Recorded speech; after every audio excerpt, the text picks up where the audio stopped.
I can't find the. I'm sorry for interrupting. I can't find the hand to raise my hand, but I think I should be making a declaration of interest because of Johnstone Dementia Group. Okay. It's not a financial interest, is Right. it? Okay. No. As long as it's non-financial, then you don't have to go out of the meeting. If it's just an association with whatever group it is, then you can declare it, but you can still take part. Yes, Councillor Ian McMillan. Aye, just to let members know, there's a report from Thorn Athletic about how some money was spent. I'm a member of the committee at Thorn Athletic as well as a coach, so I don't think there's any great conflict of interest, but I'll not be commenting on it at all. Thank you. Thank you, Ian, for that, etc. Ewan, you've still got your hand up. Is that legacy or? No, I just wanted to check with Karen what item the interest was in relation to. Is it the budget monitoring report? Yeah, the 2021-22. No problem. Thanks. Okay, thank you. Okay, if that's everything and everybody's got their mic off, then we can continue on to the first item on the board, which is the minute of the last meeting. Has anybody any corrections or any questions regarding the minute? Can we agree to accept the minute? Okay, I'll take that as agreed. Good. Okay, item 2, celebrating Renfrewshire update. There's a presentation about this. Stuart, who's doing this one? Yes, it'll be John Kennedy from the council, along with Callum Watson, who's the young person representing the Celebrating Renfrewshire steering group. Okay then, can they go forward with the presentation? Yep, absolutely, folks. Hi, I'm John and Callum's on the call as well. So I'm going to put a presentation up, if you bear with me.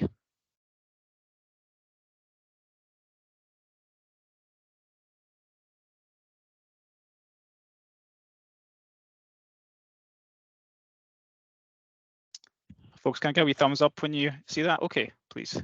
Okay, that's great. Callum, it's over to you, and I'll click through for you.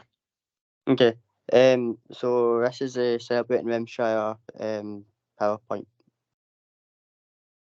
So the Celebrating Renfrewshire Youth Steering Group 2022. What is participatory budgeting? Participatory budgeting is a process in which people have their say in which projects are granted funding, and in this case it was the young people in Renfrewshire. PB is designed with people in mind, and the democratic process where funding granted is subject to a public vote. PB gives people an opportunity to decide how public money should be spent.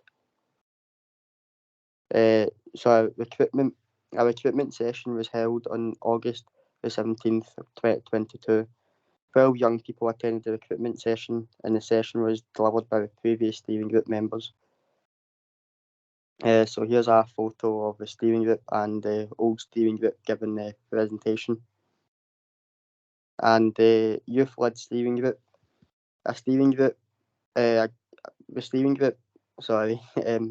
group of young people who either worked or lived in each of the local partnerships to design the process and be involved at every stage along the way. The fund was open for applications between the 16th of September to the 19th of September 2022, and the voting result event was planned and organised by young people at the UWS Student Union on the 28th of October 2022. And this is another picture of the steering group, and I'm on the left. So we had a number of planning sessions to identify the priorities for the fund, the application design, and agreeing the voting platform. And the fund priorities were cost of living, mental and physical well-being, employability and life skills, community and road safety, and culture. And the voting was used in the council's house platform in a pilot. The voting took place across Renfrewshire. Over 2,000 young people voted, and Johnstone and Linwood received 247 votes. Sorry, that's an error. Oh no, sorry, my apologies. I've done so many of these meetings, I'm getting mixed up with my local partnerships. Apologies, folks. So the Johnstone and Linwood local partnerships received 18 applications, a total applications of 45,157 and 14 pence, and it was oversubscribed by 23,440 and 14 pence. 247 young people from Johnstone and Linwood voted. 7 organisations was awarded the full amount, and 1 organisation received partial funding. And so Solid Rock, Chia and Jim requested 3,000 and received 3,000. The Youth Interventions requested 3,000 and got 3,000. St Combo's 2008 requested 3,000 and got 3,000. Who Cares Scotland got requested 3,000 and got 3,000. Renfrewshire Chaos Centre requested 1,715 and got 1,715. Ford Bank Scout Group requested 2,959 and got 2,959. Linstone Housing Association requested 2,913 and 14 pence and received 2,913 and 14 pence.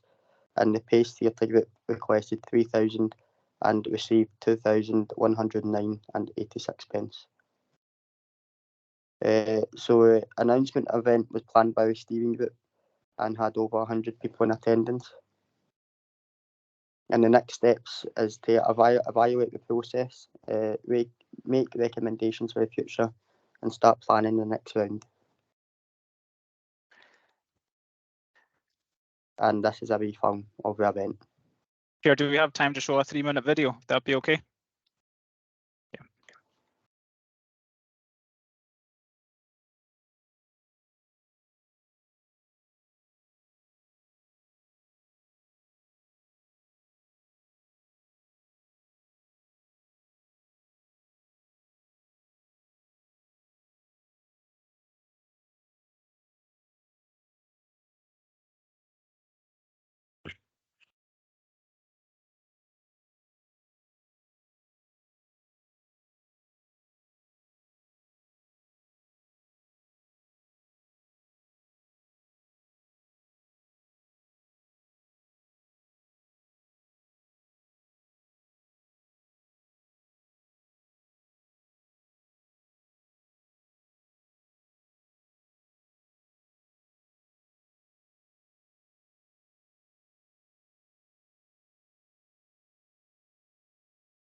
So that's the end of the presentation, folks. I don't know if anybody's got any questions for either Callum or myself. Firstly, to say thank you for the presentation. It's great to get feedback like that and to see the people so happy with getting funding to start or continue on to improve the youth services in their area. And I think it's great. And thank you for the presentation, both of you. Are there any questions or comments that anybody would like to make? Okay, thank you for that. And we're on to our second presentation for the evening. It's the Winter Connections, and Stuart is going to present this one, I believe. Thanks, Councillor. I'll just take you through some slides here, if you just bear with me while I put these up.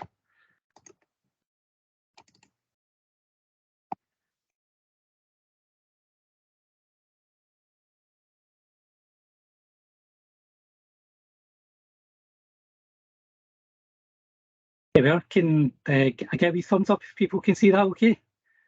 Okay, right. Thank you, Councillor Doig. So just here to present to you tonight about the Winter Connections programme, which will be ongoing over the next few months in Renfrewshire. So what is Winter Connections? As we all know, it's predicted to be a very difficult time over the next few months for people in terms of the cost of living crisis, and added to usual difficulties of the winter in terms of loneliness and isolation and things like that.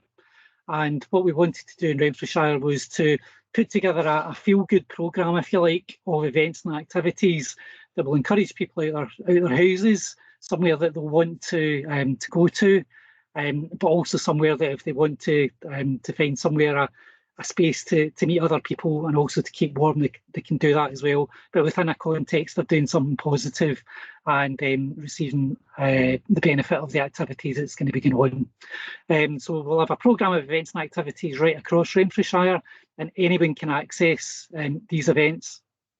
They'll always be free, they'll be open to everybody, they'll be in every neighbourhood, and we can guarantee that you'll get a warm welcome if you come to take part in them.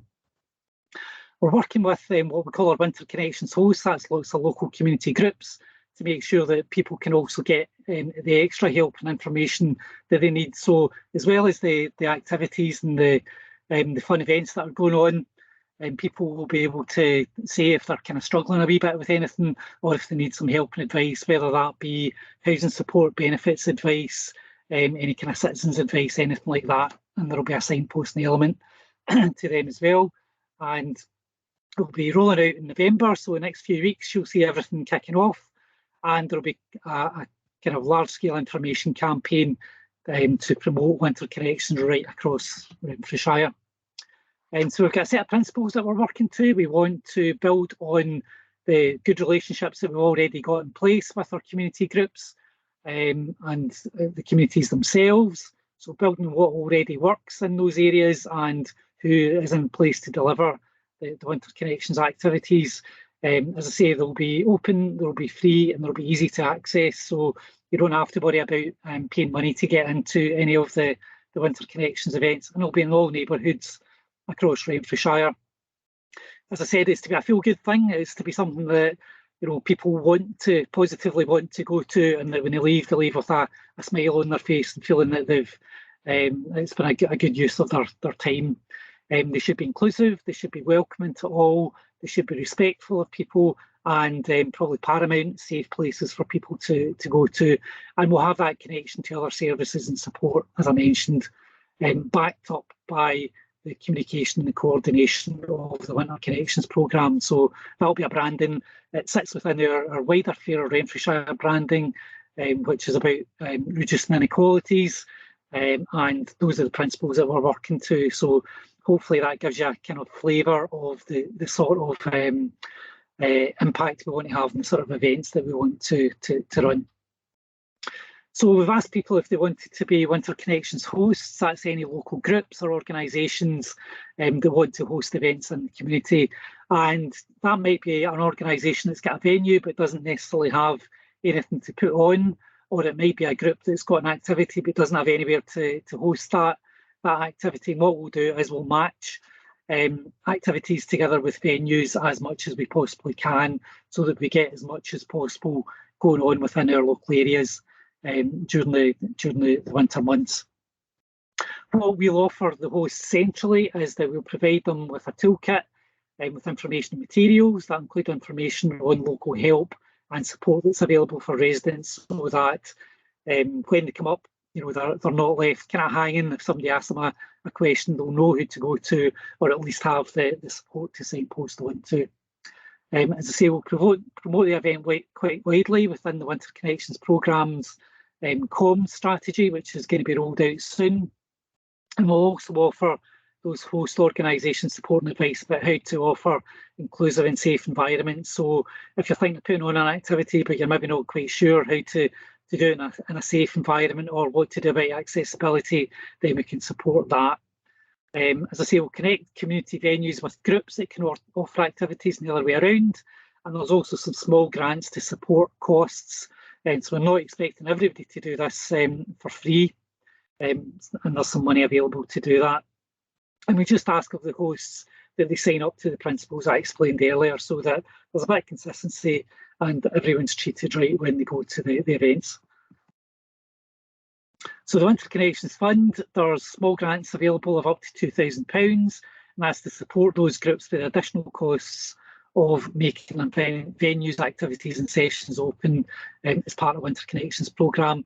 Applications opened on the 10th of October 2022. It will remain open until the fund is fully expended, and it's an online application process. Hopefully it's quite easy for people to use, but if people are having difficulty, then they can always contact the team and get some help for that.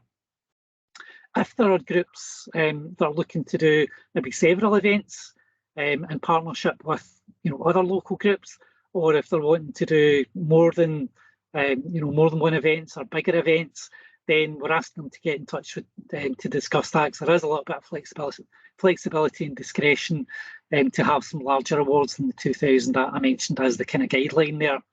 The awards are starting to be made now, so it's starting to be rolled out, but it's still a live process. And as I say, it will remain open while there's still some funding to be expended. The awards are delegated to the Director of Communities and Housing, Mary Creary, so it's quite a quick process that we're looking to get the money out, and it's considered on a rolling basis. And there's a partnership panel assessing the applications, and that's comprised of officers from our community planning partners, so there's quite a number of people involved in it. We've had quite a range of interests so far from different community organisations. One way I've been discussing with is about making some public spaces free for events to be hosted in. That's particularly our libraries. Across Renfrewshire, a really good network of libraries there. Some organisations have been happy to open their existing programmes and activities as part of Winter Connections, so there's a double benefit there. It means that those activities will be open to everybody, but it also means that they'll probably be promoted wider than they would have been just under that single group if it's part of the wider communication strategy. A lot of organisations have made contact already. It's been really enthusiastic take-up from our larger community anchor organisations to smaller residents groups, and it's working with a range of different geographies and also communities of interest, equalities interest, things of that sort as well. And it's not just council premises or community planning partner premises as well. There's groups such as churches getting involved. So it's anybody really that's got a premise they can offer or an activity they can offer. And the engagement isn't just you submit your application and you get a yes or a no. It's ongoing, so that we can speak to you about the activity that you're doing. If we can't support you due to the criteria, then we can maybe signpost you on to other funding sources, or put you in touch with other groups that are doing things that you might want to get involved with. So that engagement is always there and will continue throughout the winter period. Just a wee recap on the timeline before we finish. So the applications opened in October. They're now being assessed, and some awards are starting to be made. Just probably next week or quite shortly, available and support provided for hosts. And from next week on, you'll get the programme being published. We're still sort of finalising details of that, and as I say, focusing on getting the applications out and getting the activity.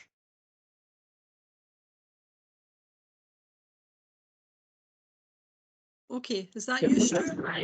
Now, but hopefully that gives you an idea of what hopefully is going to be a really well taken up programme that people will really value in our communities, and would look to you as members of the local partnership to publicise it and encourage people to get along as much as possible. So thank you very much for listening to me. Thank you, Stuart. Do we have any questions or comments for Stuart in the Winter Connections programme? Jacqueline Cameron. Thanks, Chair. Yeah, I just wanted to say a big thank you to Laura McIntyre and Annabelle Armstrong-Walter and the team for all the work that they've put into this. And they've had to go at some pace to get this programme put together, and they're working hard in the funding applications as well.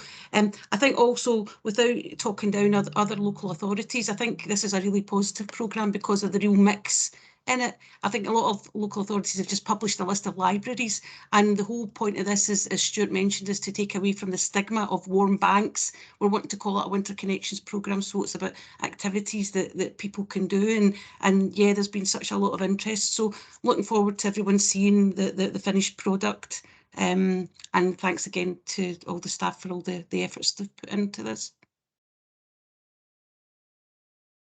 Thank you, Jacqueline.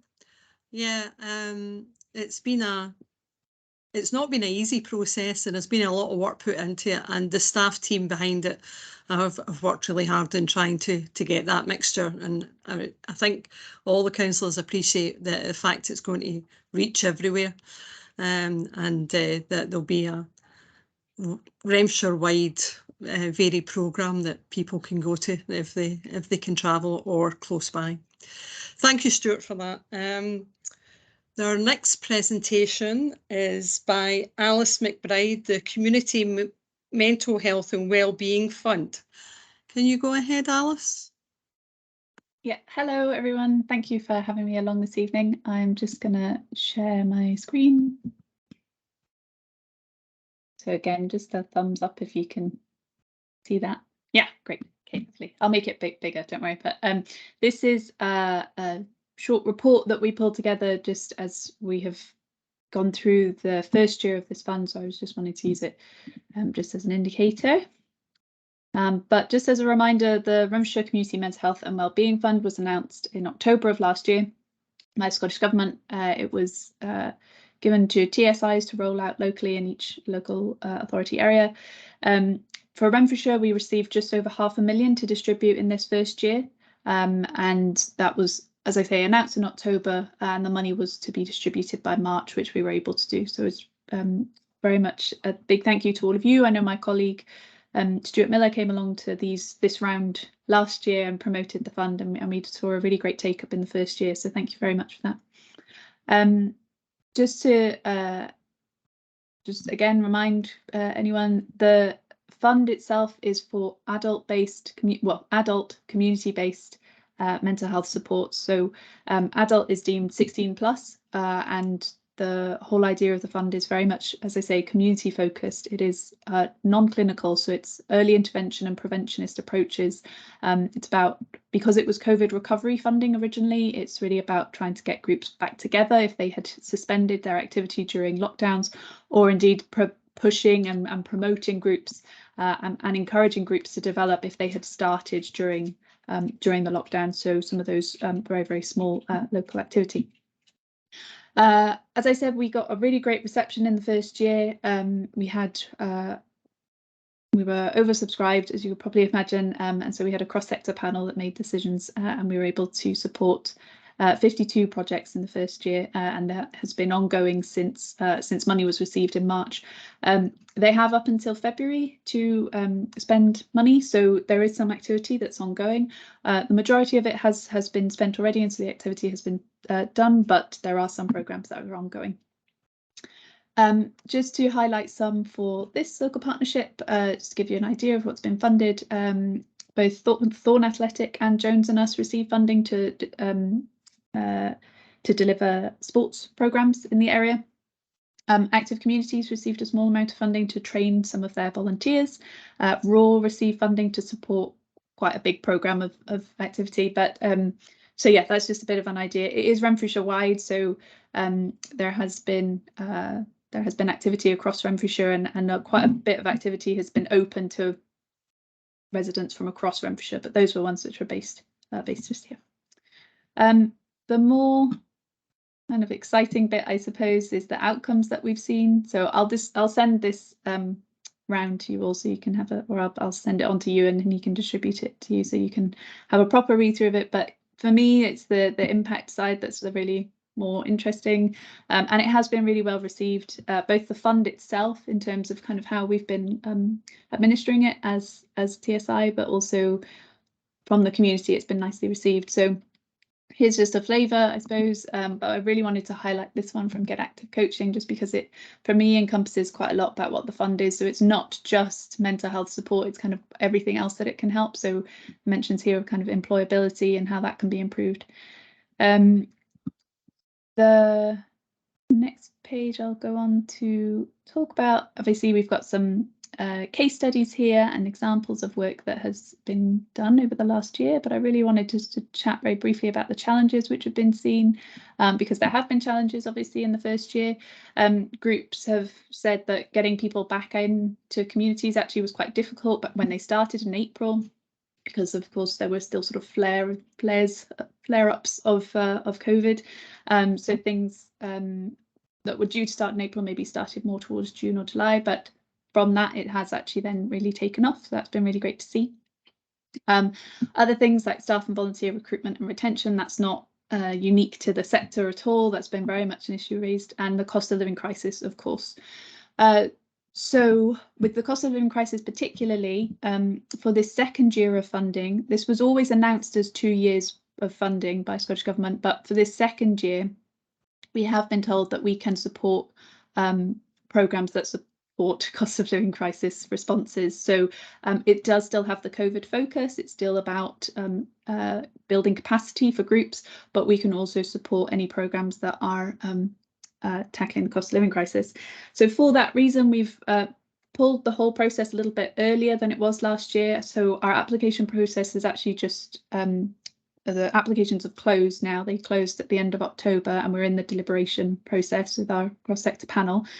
We were oversubscribed again, so in fact we received more applications this year, which is good because it means that the message is getting out there, and we're hopefully going to see a range of activity from across Renfrewshire, but obviously hard decisions to make. We're hopeful that we'll be able to make announcements by the end of the year and then distribute funds by January. So it means that we can try and support some of those groups that are doing maybe doing things as part of the Winter Connections programme, and then we'll be developing them through the year. The activity that we're going to be funding, groups can do them as soon as they get funding, or they can wait until if they've planned a project for the summer. It's really up to them, but the activity needs to be done by the end of 2023. So what we're funding just now, everything will be happening next year basically. And I can of course share what gets funded as soon as we have that list, and we can share it with the local partnership. The last thing I wanted to share with you was just this link to a survey which we have created. So this is on our website, it's just engagerenfrewshire.org/survey, but I'll send the link around as well. This is an anonymous survey which we've devised really to help our panel, because we would like the panel to know that what they're choosing is reflective of what Renfrewshire people would be choosing. So it is an anonymous survey. It's been open for a few months already, but we're going to keep it open until the end of this month, and so that the panel, once they've made their decisions, can kind of cross-reference and know that they're doing what is asked of. The main questions that I'd like to highlight are just these ones here. So what form would you most like to see activities take? Because as I said, it is COVID recovery, so there is a bit of a focus on if people would still like to do things online, but this will help us build that picture. This question particularly, what kinds of activities and projects? You'll note that I said that both Thorn Athletic and Jones and us were doing physical activity. Is that what's really wanted in Renfrewshire now as we go into the next year? Or is it other things? These are just, you just select which one you'd like to see most. And then this is another important one. What are the barriers? So obviously we'll be funding activities, so we wouldn't expect there to be costs for people getting involved, but just for us to know that. The second section of this survey is about the individual's experience with mental health. their own mental health, but it's completely optional. There is no requirement to fill that in. So it really is, this is the bit that's quite important to us. So I'll share that round. Obviously you all live in Renfrewshire, so please fill it out yourselves.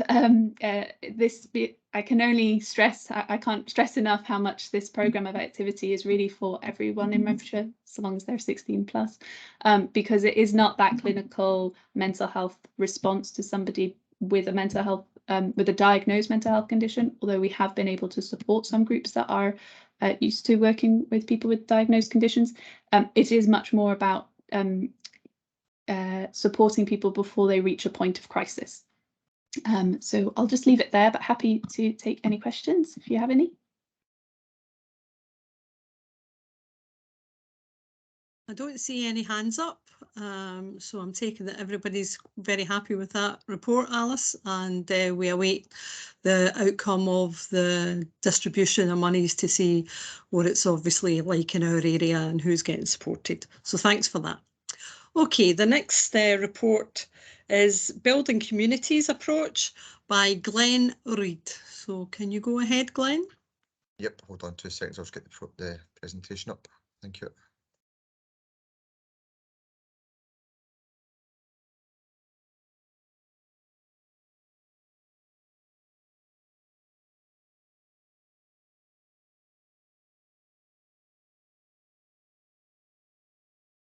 You'll see that okay? Can, perfect. That's fine. So my name's Glenn. I'm from the Council's Community and Learning Development team. We sit within the Communities and Housing Department, with Carol-Ann Robertson being the Community Development Manager. Going forward, I'm going to be this local partnerships link officer for the CLD team. So I'm looking forward to getting to know you all. And if you've got any questions, please don't hesitate to contact me in the future. All right. So who is the Community and Learning Development? We as a team, we have recently come through a restructure, and to give you the picture, there was the CLD is divided into 4 areas of delivery. So that's adult and family learning, community capacity building, youth services, and as well as street stuff. This year, our service priorities will focus on working together to deliver a range of universal, targeted and capacity building / community connecting communities work across Renfrewshire. What we'll be doing is the community bases will be reopening for adult and youth provision in Bargarran, Foxbar, Glenburn, South End Action Centre, Moor Park and West Johnstone campus. All young Scots aged 12 to 25 will be able to get free transport. There'll be free bus travel available for children ages 5+, and the Duke of Edinburgh Award being made available in schools, and also an open award in the community. Street stuff will continue to up the schools to deliver educational awareness, providing holiday camps along with healthy meals. CLD will deliver across each of the service areas in a range of targeted work.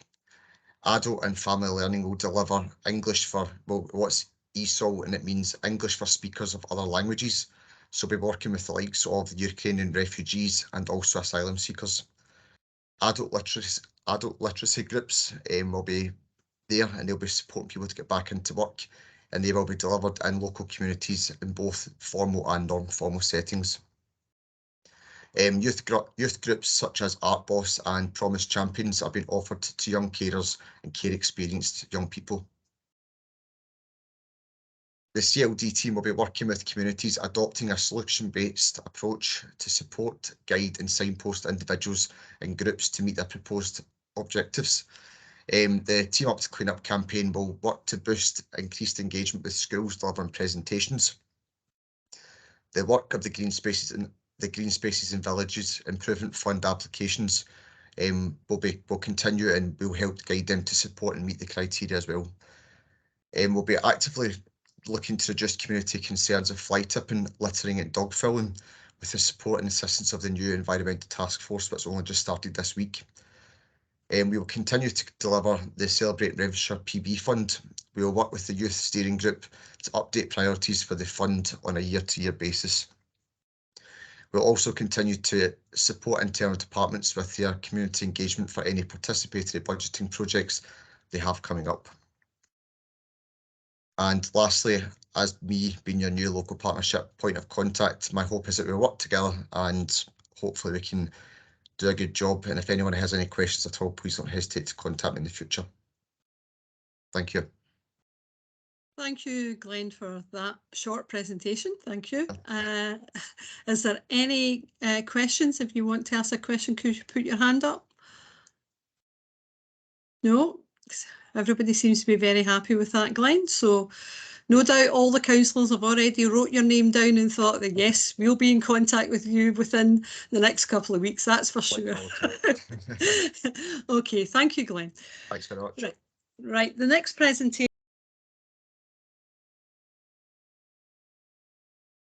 You're muted, Chair. Sorry, the next presentation is the Housing Regeneration by Jennifer Murdoch and Michelle Lockhart. Hi there, thanks for inviting us along tonight. I'm Jennifer Murdoch and I'm the Housing Regeneration Manager for the Council, and Michelle is one of 3 Housing Regeneration Officers who covers several areas within the Regeneration programme, and Michelle's going to take you through a presentation tonight, and then we're happy to answer any questions at the end. Thanks, Michelle. Thank you. If you just bear with me, I'll just try and share this. Isn't it great all these new skills people are getting on Teams?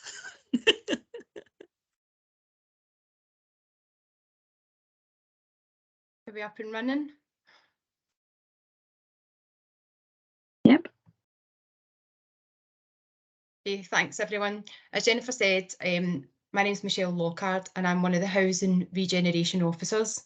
I'm going to provide you with an overview of the Housing Regeneration and Renewal Programme for Renfrewshire, but in particular focus on one of the areas, which is the Howwood Road area in Johnstone. Renfrewshire Council has approved a Housing Regeneration and Renewal Programme of at least £100 million to improve council housing over the next 10 years, and the first phase covers 8 areas. The programme will see a mix of investment in new builds and has been developed to improve the quality of homes and the environment. It's an ambitious programme of creating high quality, modern and energy efficiency homes, and improves the quality of the general neighbourhood, including common areas and outdoor spaces. So in addition to the Howwood Road area for Johnstone and Linwood, the programme also includes the Moor Park area in Renfrew, Auchentorley, Howard Street area and Thrush Craigs area in Paisley East, the Springbank Moss Vale area, Ferguson Broomlands and Paisley North West and Central, and the Waverley Road area in Glenifer. The Howwood Road area can be seen from the map. This is one of our larger housing regeneration areas, and following consultation with the local tenants and residents in the area in July 2021, the properties in red on the map were approved for demolition and the properties in green were approved for retention and investment. However, the information gathered from the consultation suggested that more properties should be added for demolition, and these are highlighted in pink. Further consultation took place with these tenants and residents, and the Communities Housing and Planning Policy Board approved for a further 52 properties to be demolished. The map now shows the plans for the Howwood Road regeneration area. The properties in red are approved for demolition and the properties in green are approved for retention and investment. So in total, there are 195 properties approved for retention and investment. The plans for the Howwood Road area will see improvements to the outside of the existing buildings, which is subject to owner agreement. And also this will make these homes more energy efficient and help keep fuel bills down. It could include things like new roofs, including new roof trims, gutters and rainwater pipes, and an addition of solar panels, and also external wall insulation. We'll also look at improvement to the balconies in these properties, and in some cases, new windows. There will also be improvement to the outdoors areas such as gardens, bin storage and recycling facilities. The investment programme is due to commence in early 2025. We expect it will take around 2 to 3 years to complete this. However, timescales may be subject to change. The photo gives an example of investment work that's been carried out on previous projects, and in particular, this is one that was carried out in Blackstone Oval in Paisley. This project has also recently picked up the Net Zero and Housing Award for retrofit works at the CIH Scotland Awards. All the investment works will be tailored to each area and each property type, and all council properties will also receive a level of internal improvements when they become void. There are 180 properties approved for demolition, and this includes the shops in the Howwood Road area with flats above. The area will be further transformed through at least 2 phases of new build housing. The first phase will be on the site of the former Cockham Castle Primary School, and our initial estimates suggest that this site can take around 70 new affordable units. We anticipate this is going to begin early 2024 in this site, the new build housing. The second phase of new build housing will be on the cleared site of existing homes between Craigbog and High Craig Avenue. It is anticipated that construction in this site will be around 2028. By building these new homes first, this will allow us to rehouse the tenants affected by demolition in these phased stages. We expect that all work will be completed in the area by 2031. However, this is a long-term project, so timelines could be liable to change. These are just examples of new build homes that we've recently delivered in neighbouring areas. So you can see Auchengreoch and Speightstown and the Johnstone Castle area. All our new homes will be designed to accommodate changing needs and be flexible to accommodate these. And all our new build developments will include a mix of property sizes and types and be of ground floor accommodation. And all ground floor accommodation will be level and step free to meet mobility needs. All new build properties will be built to high energy efficiency standards to minimise energy costs for all our tenants. Thank you. If you've got any questions, please feel free to contact myself or the team via email, or you can get me on my mobile. Thank you very much. Thank you for that presentation. Is there any questions or any comments anybody wants to make? Can they raise their hand? You're all getting a great free night. Nobody's really questioning anything, but I'm sure in times to come we'll have different questions, especially about the Howwood Road area. Oh, Jennifer Murdoch, do you want to ask a question? It wasn't really a question, it was really just to say that as we develop our proposals and plans and work in the area, we'll be developing what's called neighbourhood renewal groups. And we'd be really keen to include the local area partnership attendees if they wanted to contribute to any ideas. We've got another school site in the Howwood Road area that's that we don't seem to be wanting to develop on due to flooding and other constraints that are on that site. So it would be really good for us to be aware of other ideas that the community would like to deliver on that site, and the neighbourhood renewal groups will develop those designs going forward. Thank you for that, Jennifer, but everybody seems to be pretty happy, and I'm sure you'll get responses to who wants to be involved in the new, groups going ahead. Okay, next presentation is by Ruth Cooper on Startup Street, Johnstone. Thanks very much, and thanks for the invite to come to the meeting to tell you a bit more about not just Startup Street actually, but I'm going to just give a broad overview of all of the startup supports that we have available. And if you just bear with me, I will just get this.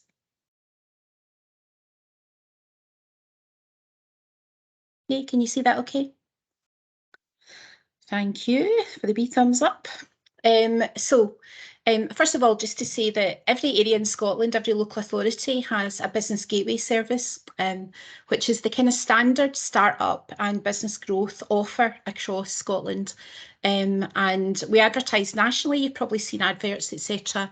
And really the offer there is that there are staff to offer one-to-one support. Business Gateway also offers training and workshops, including Digital Boost, and budgets for what we call expert help, which is that if a business comes in with a particular issue, then we've got a few £1,000s to buy in an expert to help them, whether it's marketing, accounting, whatever it would be. So quite a nice offer in there, and that's available across Scotland.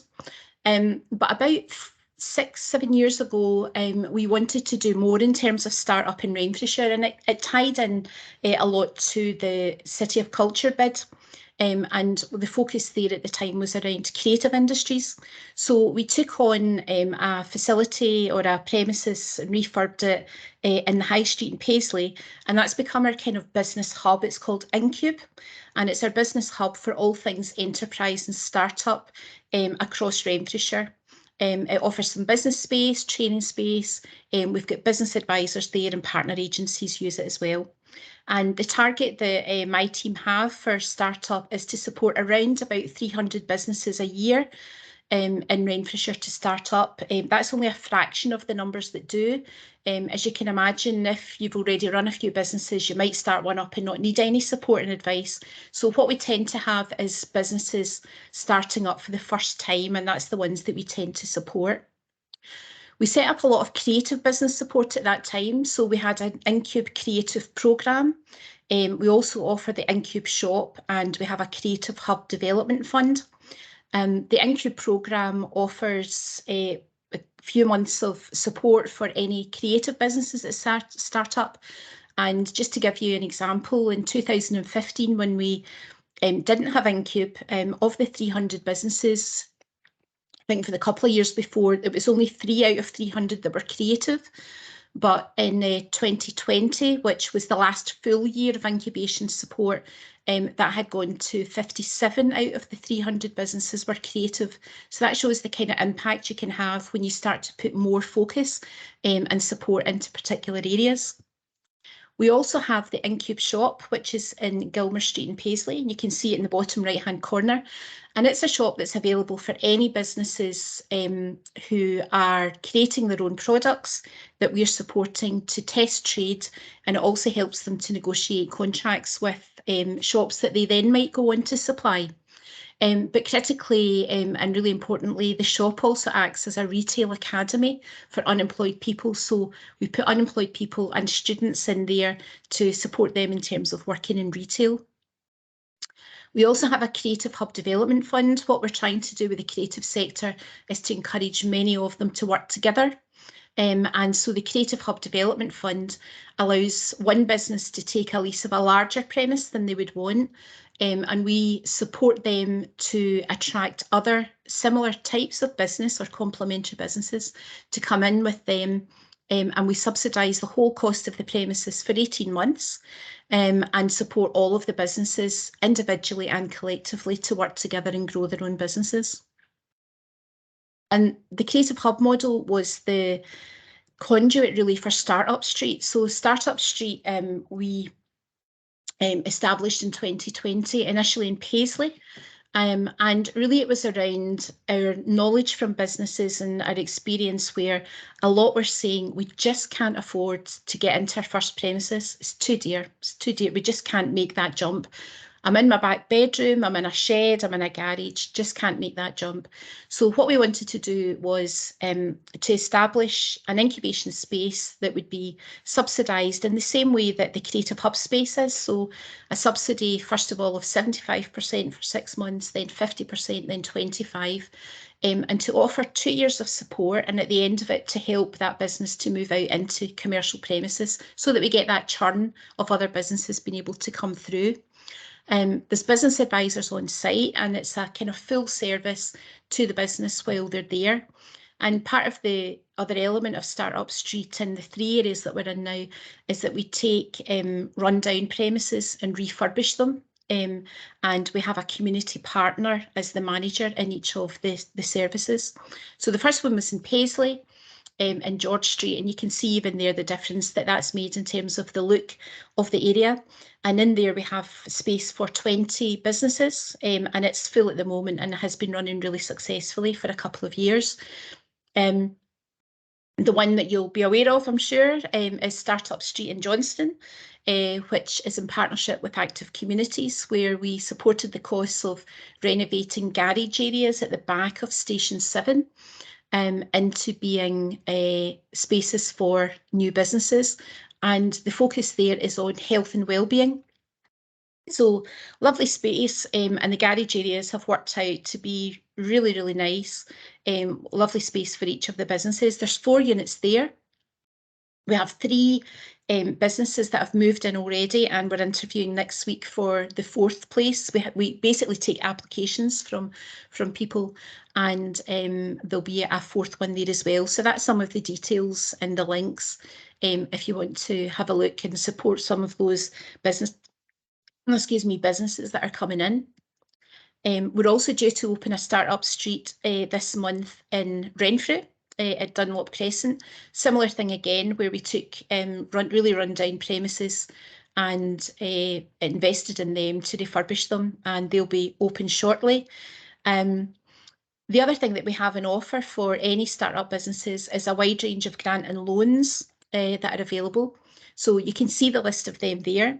These are all accessible through the Business Gateway team or the Startup Street services, and a really good offer. Not every area in Scotland has that kind of offer. So, you know, really good support there, I think, in terms of what we can offer, including an interest-free loan, which we do through Renfrewshire Wide Credit Union. So we're able to offer loans to small businesses as well. So the final slide is really just a kind of a graphic of all of that type of support that I've talked about, everything through advisory support to training and workshops to funding incubation programmes. We also have test trading opportunities, property support, and a really wide range of services. So just to summarise, that's the kind of full offer in terms of startup support in Renfrewshire, and happy to take any questions that anyone might have. And maybe I'll be lucky, councillor, and get off the hook as well. Who knows? And maybe all the hands will be up. Ruth, I think you're going to have a difficult job in the next 6 months, because I think there's a lot of businesses I know there's a couple in the village that are considering shutting up shop because the electricity costs and the gas costs are just going to be far too much for them, and where they're on a borderline already, it's really worrying. Especially in the smaller villages, if we're going to lose businesses because of the energy costs. Chris, Councillor Gilmer. Hello, yeah, I can let Ruth go away without passing comment, I guess. Just to say, I think it's a great idea. And we can do to encourage businesses. I think as the chair has already intimated, things are going to be tough over the next 18 months or 2 years, aren't they? So anything we can do at all to encourage businesses to start up and maybe expand into bigger premises can only be good for everybody. So more power to your elbow, and we'll see how we go. Thank you very much indeed. Thanks, Councillor Gilmer. Any more questions or comments? No. You've got off fairly lightly, Ruth, as well. Everybody's really enjoying these presentations. The next presentation is about Johnstone Town Centre Action Plan. I'm not too sure who's presenting it. It's myself, Chair. My name's Ewan Shearer, Regeneration and Place Manager at the Council. So just give me 2 seconds. Let's bring up my presentation.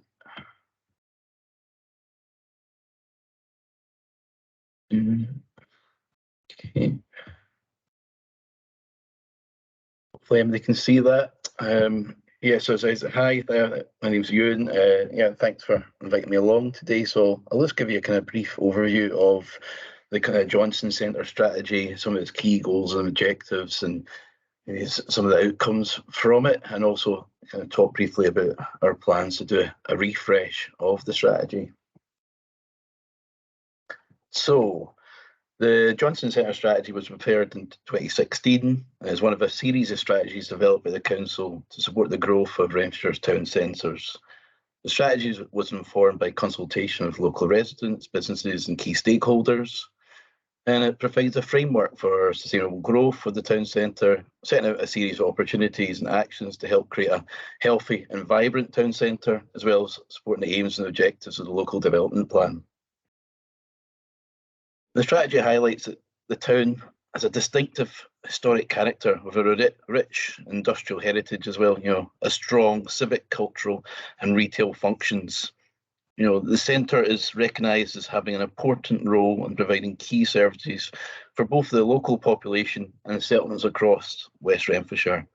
In particular, the strategy highlighted that Johnstone is a key retail centre, including both food and non-food retail.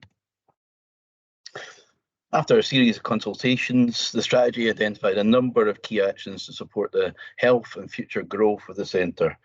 This included ensuring the town centre is more accessible by walking, cycling and public transport, introducing new and complementary uses to support economic activity and increase footfall within the centre, targeting public realm investment to improve key gateways and strengthen pedestrian links, supporting public, private and community partners to deliver new uses, activities and events, and working with landowners and developers to bring forward vacant sites for development, contributing to economic activity and improving the environment of the centre. Now, the strategy set out 4 themes under which these actions were considered. The first theme was transport and parking, where proposals were encouraged to improve traffic management, parking provision and the operation within the town centre. Second theme was town centre environment, looking at opportunities to improve the public realm and the wider environment within the town, ensuring the centre looks good, feels safe and attracts visitors, residents and businesses. Third theme, local economy, looking at opportunities to develop activities and uses which expand the offer of the centre and enhance its role as a destination. And finally, the fourth theme, opportunity sites. So we're looking at opportunities to support the reuse of vacant and underutilised sites, which support the local economy and help to grow the centre. So in terms of actual delivery, a number of actions have been progressed in the recent years and are in development. These include an investment of £25,000 to improve transport infrastructure within the town centre, with a particular focus on the high street, including the removal of footpath build-outs and the relocation of bus stops to support traffic management. There's also been a review and update of the traffic signal systems at the main junctions on the high street to ensure that the signals are operating efficiently, supporting improved traffic flows. There's also been an investment in £10,000 in signage and relining to support improvements to the operation of town centre car parks, including those at William Street and Church Street.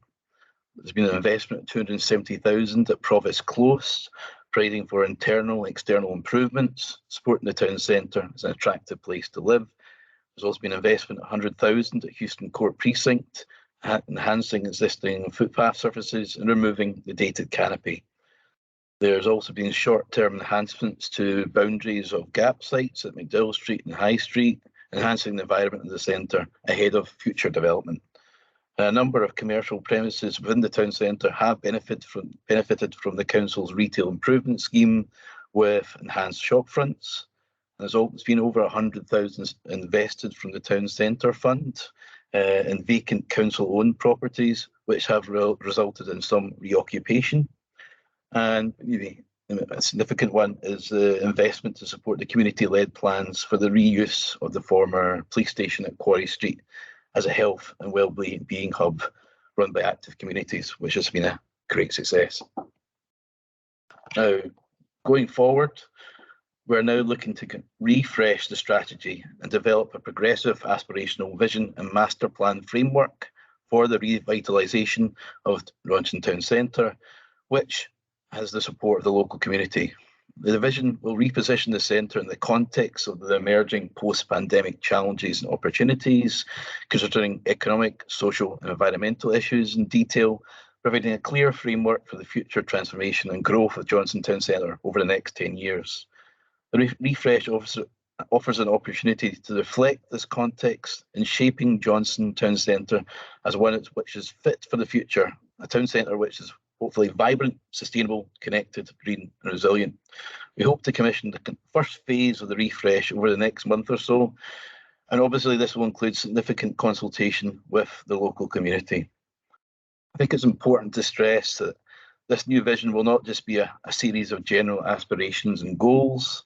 Ultimately, it will identify key areas for regeneration, along with costed and phased projects and priorities, which should hopefully act as a catalyst for significant regeneration in the years to come. And it's also hoped that this vision could act as a driver for a future Levelling Up Fund bid next year, similar to what was submitted in Renfrewshire this year, which will ask for significant funding for key regeneration priorities identified within the vision. Well, that's going to conclude my presentation, but I'm happy to take any questions you may have. Thank you for that, Ewan. Are there any questions for Ewan? Geraldine. You've talked about enhancement for Houston Court. What exactly do you have planned for that? Because at the moment it's a disaster. Yeah, well, I was kind of talking about historic investment, but yes, Houston Court will be a kind of key focus of our regeneration going forward. Obviously, we've got the former co-op site and some other kind of units which are under council ownership, and that we're going to have look and investigate thoroughly what we can do with that site to improve it. There's also a series of vacant units on the other side, alongside the pet shop and others. And we really, I think potentially we could look at the place-based investment fund, maybe try and put some more investment, similar to what we did in McDowell Street and the units there, put some other investment into these kind of council-owned units and try and get people back into them. That, as you say, that will be a key, that area will be a key for us going forward. And what about McDowell Street on the corner, right on the corner of McDowell Street? What have you got planned for that? Well, that is under kind of private ownership.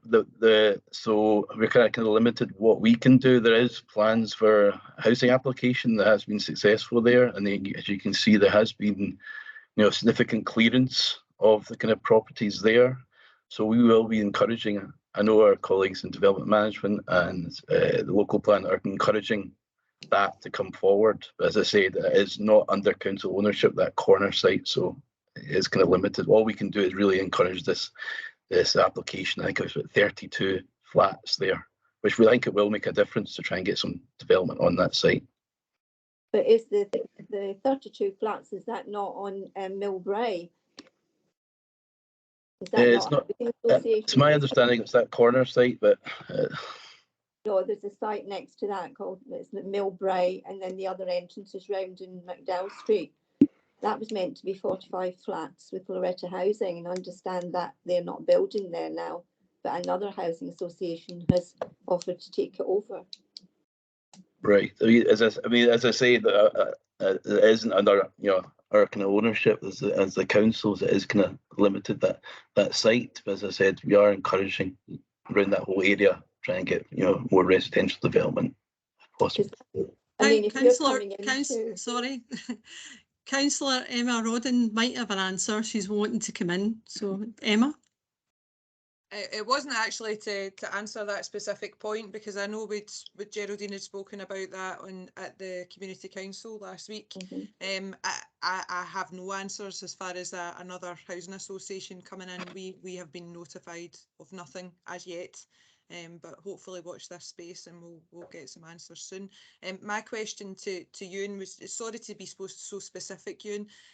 Johnstone Town Centre is obviously part of my ward, and you had mentioned the car parks in William Street and Church Street getting relined and having some work done on them. I was just wondering if Dimity Street is possibly next in line for some relining, because it's pretty crazy there, especially on weekdays, because there are hardly any lines left in the whole car park, and it's just a free-for-all. So right, I mean, it would absolutely make my day if you told me that we were going to draw some lines on Dimity Street. Well, it's under my remit. Have you been in touch with our kind of roads department at all about this and talked to them about it? Because it would be it would be through. Historically, I have, but it would be through our roads department, that kind of work. It was through them. They actually actioned that work I talked about previously. It wasn't actually the regeneration team, so it would be something to bring up with the roads department to see if there's any future plans there for that. That's fine. All right. Sorry about that then. No. Thank you, Emma. Geraldine, you want to come back in? Well, it's just the fact you're trying to regenerate Johnstone and make it an accessible and a nice place to visit. And the first thing you see is a tip on Millbrae, and it's the last thing you see when you're going out. You want to improve it, then we need to do something about that site. I know you're saying it's private ownership, but surely the owners should be made to tidy it up. Well, it is one of our, I think it will be one of our kind of key areas to kind of focus on as well. We kind of did an internal kind of workshop with kind of various different departments in the council, and there was various different areas where we think potentially could be focus of redevelopment and regeneration, and that corner site down there is one as well. So there will be something we'll be looking at a bit further, maybe through our consultants and this, as I said, this new vision. Maybe that could be kind of spur as a starting point for maybe other kind of discussions about this site and what we can do with it. As I said, it won't be just forgotten just because it's not under council ownership. We're not, forgetting about it. I think it will be another kind of key area we will look at in this refresh of the strategy. Okay. Councillor Chris Gilmore, you want to come in? Thank you, Chair. Yeah, I'm not going to take too long because I think we've had a good discussion. I think you and probably a longer discussion will be done at a later date and not at this forum. But Geraldine made a very good point, actually, as opposed to the entrances of the town of Johnstone. If we're going to do the town centre, we should really cast our net wider and look at all the entrances into the town, because they're all pretty overgrown and untidy at the moment. And I know there's opportunities probably to look at it, to just make it look, if you're coming into a place, first impressions count, and you come into Johnstone, you see some developed sites that are potential development sites and other sites that are quite frankly just untidy. And it wouldn't take a lot of money just to, the good planting regime. I know we're very green focused at the moment, so there are a lot of opportunities with sensible planting and pruning of bushes to make the place look tidy without it making it look like a jungle. But look, I'm not going to carry on. Chair, thank you for letting me in. I think there'll be a far longer discussion going forward. But I brought you something tonight. Look, can you see it? Right. That's the old Johnstone coat of arms. So. Oh, right. That's good for you.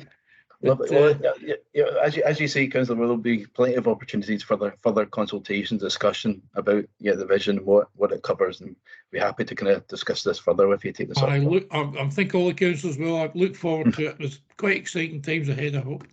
Thanks. Okay, absolutely. Thank you, Ewan. There doesn't seem to be any more hands raised, so can we go on to the next item, which is building and strengthening the local action group for the former Leader Rural Areas by Stuart Graham. Okay, thanks very much, Chair. I'm presenting this report on behalf of Ivan Brucine, who's a management consultant who's been working with our Economic Development Service. So Ivan's been doing some work that's been agreed with the council around the rural economy. Some of you will remember that there was previously some funding available through the European Union Leader Programme, which obviously is now no longer available to the area. But there is a collaborative programme now between Renfrewshire, East Renfrewshire and Inverclyde, commonly known as GRI, to look at the rural economy within those areas. As part of that, we're looking to recruit a panel of between 10 and 15 local community members to assist in developing that rural strategy. And what we're looking from the local partnership today is to see if there's any interest in people joining that group, or indeed if they can promote it to others within the community to see if there will be any interest in doing that. So essentially, following the cessation of Leader funding, the Scottish Government has started putting some funding in place for the rural areas to improve the rural economy. £11 million funding across Scotland to date, but potentially some more funding in future years. And to do that, we're looking to strengthen the community involvement that's going to take place. We're looking for people in the rural areas themselves. You may be a wee bit surprised that in Johnstone and Linwood you're getting this presentation, but that's actually included within the Leader area, so just be assured of that. But we're looking for groups that are within the rural community. It can be community development trusts, it can be village associations, but also if there's areas or groups representing specific interest groups, such as gender, youth, ethnic interests, etc., that are in more urban areas that want to expand to rural areas. We'll look at those groups being available to apply for it as well. So in terms of what the role would be, the role would be to join, as I say, this local action group of between 10 and 15 people. and it might include managing some funds available through the Agriculture and Rural Economy Directorate, and help strengthen local communities by looking at solutions, projects and investments to meet the needs in the local area. So kind of similar to what Ewan was speaking about in terms of the Johnstone Town Plan. This is an opportunity for community groups within our rural areas to have their voice heard in promoting the economies in our rural part of Renfrewshire. So really what we're just asking you to do today is to publicise to the groups that you're involved with, to anybody that you're in contact with, that there's an opportunity to join this local panel. There's not a specified timescale involved. I think that will emerge as time goes by, but we'd be happy to have your support in doing that and making sure that there's a strong rural voice in the Greater Renfrewshire and Inverclyde local action group. Thank you. Thank you, Stuart. Stuart, maybe one of the things that could help with that is if you could get the lead officer to send out an email to the members with a link for them to basically follow through to apply, and for them to basically pass on to other groups. I take it, I know you're not the lead officer for this, but one of the questions I would ask back is, I take it that you've asked the Farmers Union that's in the area and the Young Farmers Associations, because they're a huge part of Renfrewshire Rural, is the amount of farms that we have basically around about. If you could maybe ask that of the lead officer and just get us some information back in that. Is there any questions by anybody else? No, thank you very much, Stuart, for presenting that. But Stuart's het for the next item, one bit last. The Johnstone and Linwood Local Partnership Budget Monitoring and Feedback Report. Thanks, Chair. The report's really more or less for noting, unless anybody's got any questions. We're presenting the spend that we've made since the awards were made in June. You'll see that we only had £5.81 left after dividing the budget up. The only, as far as I can see, the only project that's not received their money yet is Create Paisley, FR 1079. That's just a paperwork issue, and they've assured us that they'll get the paperwork into us to enable the money to be paid.